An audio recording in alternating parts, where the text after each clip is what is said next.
Sejumlah proyek warisan Presiden ke-7 RI Joko Widodo banyak mendapat sorotan publik.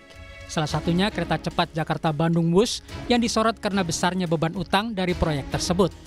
Mensesnek Prasetyo Hadi menyebut pemerintah sedang mencari skema terbaik pembayaran utang termasuk meminta kelonggaran waktu. Sebagaimana pernah saya sampaikan, juga kemarin di dalam ratas juga itu bagian dari salah satu yang dibicarakan. Pemerintah sedang mencari skema yang terbaik, termasuk perhitungan-perhitungan angkanya, termasuk kemungkinan untuk kita bisa meminta kelonggaran dari sisi waktu pembayaran utang.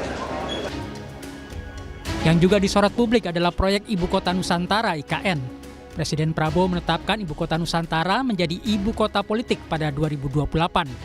Namun surat kabar Inggris The Guardian menyoroti perkembangan pembangunan IKN dan menyebut IKN terancam jadi kota hantu. Namun Sekretaris Jenderal Projo Handoko mengaku optimistis pembangunan IKN menjadi ibu kota akan terlaksana sesuai dengan target. Ia menyebut IKN yang terancam menjadi kota hantu merupakan bagian dari perhatian dari publik.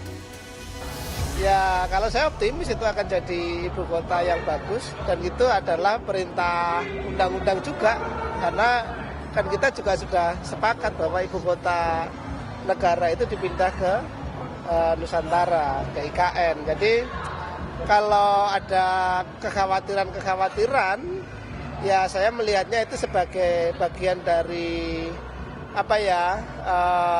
perhatian yang harus kita tangkap juga, kita harus pastikan. Tapi kalau saya melihat progres, melihat kondisi di sana, ya saya optimis IKN akan jadi kota yang bagus kok IKN. Direktur Kebijakan Celios, Media Wahyudi Askar menyebut jika Presiden Prabowo meneruskan proyek IKN, maka negara akan menanggung beban keuangan yang besar. Media Wahyudi meminta pemerintah tegas memutuskan proyek IKN dilanjutkan atau tidak. Jadi sekarang opsinya adalah saya kira pemerintah harus duduk kembali dan kemudian harus tegas untuk menyatakan bahwa IKN ini mau dilanjutkan atau tidak. Jadi harus clear ya. Dan kalau memang Prabowo tidak ingin melanjutkan, lebih baik hentikan saja secara resmi, batalkan proyeknya dengan dasar rasional fiskal, dan audit seluruh belanja IKN tahap 1 dari awal ya. Pemerintah harus segera mengambil langkah cepat terkait proyek-proyek besar warisan Jokowi, agar keuangan negara bisa difokuskan pada proyek-proyek yang menyentuh langsung kebutuhan masyarakat. Tim Liputan Kompas TV. Hari ini, Saudara Menko Bidang Infrastruktur dan Pembangunan Kewilayahan Agus Harimurti Yudhoyono menghadap Presiden Prabowo di Istana Kepresidenan untuk membahas persoalan kereta cepat Wush. Selain masalah kereta cepat Wush, ada beberapa pembahasan isu, sekaligus meminta arahan dari Presiden Prabowo Subianto.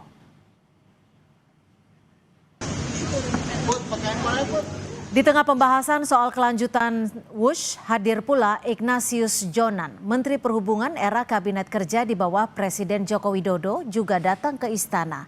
Jonan mengaku belum tahu pemanggilannya apakah terkait dengan pembahasan utang kereta cepat Wush.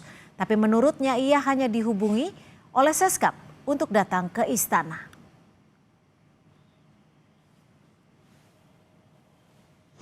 Diundang Pak Seskap itu? Iya. Apa undangannya Pak? Ya ngobrol aja. Mungkin fokusnya ada. Enggak. Ada materi yang disiapkan Pak dibawa? Kalau dimintain keterangan untuk ya. Masukan buat terus kereta cepat itu pakai polemik utang mungkin Pak? Enggak tahu saya. Pemerintahan Presiden Prabowo Subianto kini dihadapi 2 proyek strategis nasional dengan pembiayaan yang sangat besar. Kereta cepat Wush dan IKN. Seberapa besar 2 proyek peninggalan Presiden ke-7 Joko Widodo mengganggu proses penganggaran program saat ini?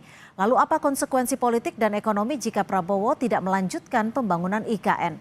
Kita bahas bersama Direktur Eksekutif Trias Politika Strategis Agung Baskoro, serta Direktur Ekonomi Digital Celios Nailul Huda, dan juga Ekonom Drajat Wibowo. Selamat petang Pak Drajat, dan juga Ekonom Drajat Wibowo. Selamat petang Pak Drajat, Mas Huda.